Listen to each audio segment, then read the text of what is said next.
Oke, assalamualaikum warahmatullahi wabarakatuh. Jadi di sini saya akan membahas eh, mengenai eh, soal kemarin. Tindakan nyata apa yang bisa saya berikan dengan menerapkan konservasi SDA. Baik, saya memulai dari konservasi SDA terlebih dahulu. Konservasi SDA yaitu memelihara atau mengelola sumber daya alam. Terbagi empat, yaitu ada reduce, reuse, recycle, dan repair. Pertama yaitu reuse. Reuse itu artinya penggunaan ulang. Di sini maksud dari penggunaan ulang adalah sampah yang kita gunakan, setelah kita gunakan itu kita gunakan kembali. Contoh misalnya saya ambil dari pembelian sebuah makanan yaitu salad. Wadahnya itu saya gunakan kembali untuk tempat menaruh gula, kayak gitu. Kedua yaitu reduce.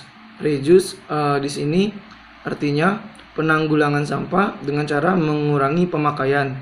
Jadi yang saya contohkan di sini saya mengganti wadah berbelanja yang mana biasanya itu kantong plastik, saya ganti dengan sebuah tas. Jadi di sini penanggulangan sampahnya itu pengurangan pemakaian plastik, kayak gitu. Tiga yaitu recycle. Recycle berarti mendaur ulang sebuah sampah agar ada nilai manfaatnya, seperti itu. Saya mengambil contoh yaitu saya memiliki bekas bola futsal bekas gitu. Jadi saya belah dua dan saya gunakan bola futsal yang sudah saya belah tersebut menjadi sebuah pot tanaman.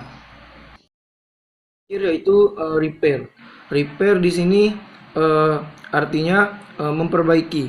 Jadi saya mengambil contoh sepatu saya yang sudah jebol, sudah sobek, saya sol lagi agar sepatu saya dapat digunakan kembali. Jadi itu tidak akan menimbulkan sampah, kayak gitu. Sepatunya tidak menjadi sampah tetapi saya bisa gunakan kembali.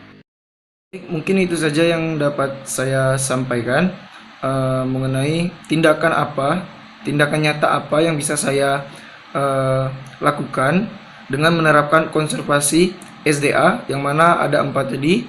Yang pertama ada reuse, yang kedua ada reduce, yang ketiga recycle, yang keempat repair. Terima kasih. Wassalamualaikum warahmatullahi wabarakatuh.